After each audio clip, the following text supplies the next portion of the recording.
Good morning again.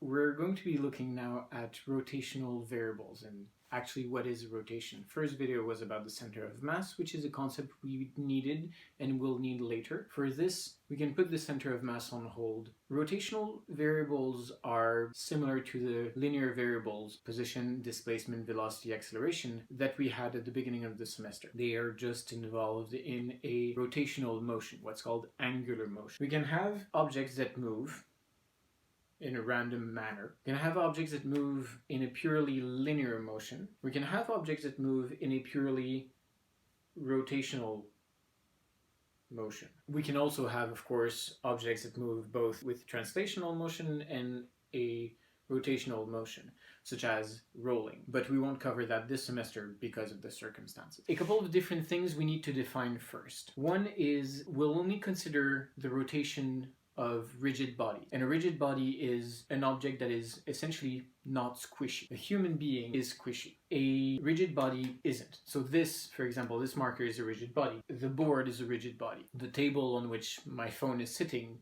or my phone itself, both are rigid bodies. So we'll consider those. Next thing we need to do is define an axis of rotation. And the axis of rotation is an imaginary line around which the whole object turns.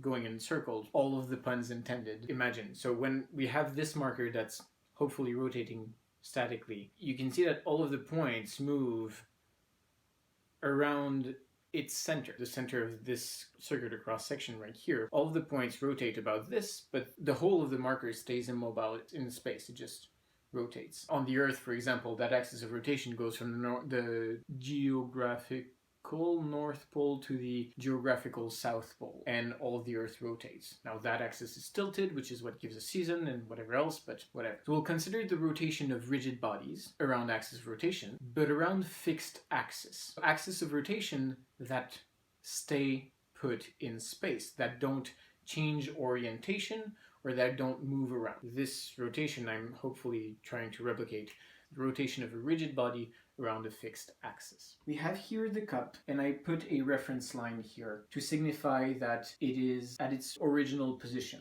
Much like it is at the origin, x is equal to 0, y is equal to 0, it's also at a 0 angular position, which brings me to the first variable we need to define. The angular position is with respect to the positive axis, which we define to be the 0 degrees. How many degrees are we off of that? For example, if this cup goes this way, we have an angular position, theta. The variable for the angular position is theta. It is positive if we go in a counterclockwise rotation, because we need to define a direction. And we define a direction by, for our purposes, just writing it kind of like this, where we have a plus sign here that says a rotation that's counterclockwise is positive. In between this angular position and this second angular position, well, we have a difference in angular position. We have an angular displacement. We have, for example, the angular position, theta. That is where the object is at this moment in time. The angular displacement is the difference in between where it ended and where it started. Any change in angular position happens over some amount of time. We defined something that we call the angular velocity. The angular velocity, the average or the instantaneous, much like we had the average velocity and the instantaneous velocity before, the angular velocity is labeled with the Greek letter omega. Omega you probably know as something that looks like this.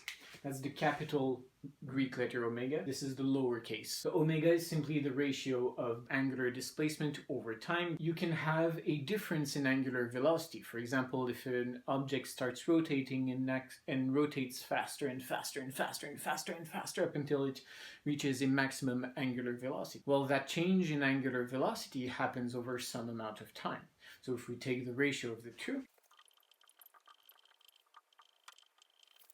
we get the angular acceleration, symbolized by alpha. Alpha average is the ratio, the difference in between the final angular velocity and the initial angular velocity over the difference in time. The instantaneous angular acceleration is the derivative of the function of angular velocity with time. The units for the angular position are radians. I said degrees earlier. We can use degrees and measure degrees, but we'll need, for the formulas for all of these, we'll need to use radians. We'll need to transform any degree value that we have into radians to be able to do the calculations. The angular position and the angular displacements both have the same units. The angular velocity is a ratio of angular position over time, so the units are radians over second, radians per second. The angular acceleration is again a derivative with time, a ratio of angular velocity over time, so the units become radians per second, radians per second squared. The analogy with the linear variable would be the linear position in meters, the linear displacement in meters, the linear velocity in meters per second, and the linear acceleration in meters per second squared.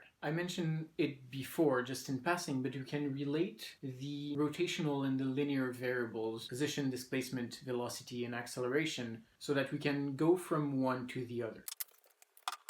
If we look back at this cup and the magnet that's holding it on the board, what we see as it rotates, either in the negative direction or the positive rotation, is that every point does the same angular displacement in the same amount of time. The whole object rotates together. It is a rigid body. However, not every point has the same linear displacement, in the sense that a point that is far from the axis here will travel a greater circular distance, a greater arc of a circle, than a point that's near the axis. That's the relationship we want to make. For example, if I rotate this cup from 0 to some angle theta, the point at the edge, where the end of the black marker was, traveled this arc length s here. A point that is closer to the axis of rotation will only have traveled this small arc length, call it s prime. In angles, they both did the same thing, theta. In linear, they didn't. What's the relationship?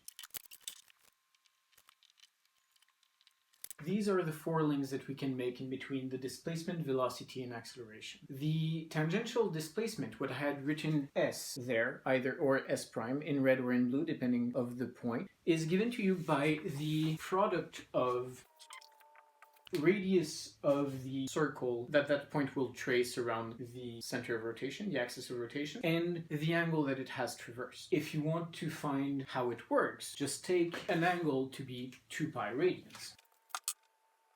An angle of 2 pi radians is this, remembering your unit circle. Well, the arc length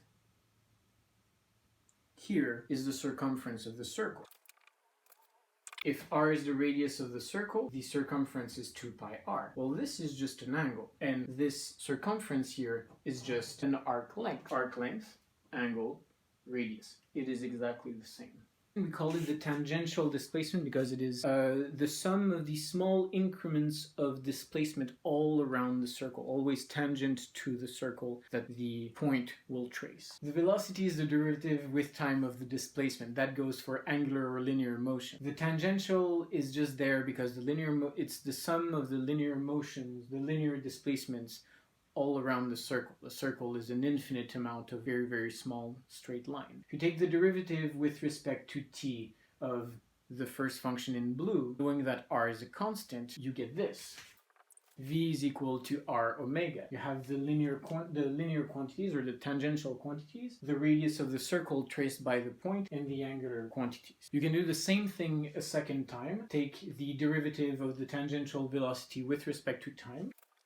Once you've done this derivative, you get at is equal to r alpha, at being the tangential acceleration, r the radius of the circle traced by the same point. You're still looking at a single point, the point on the edge of my cup over there. And alpha is the angular acceleration of that point. The last bit is, because this point at the very edge of the cup, this point right here, because it is rotating,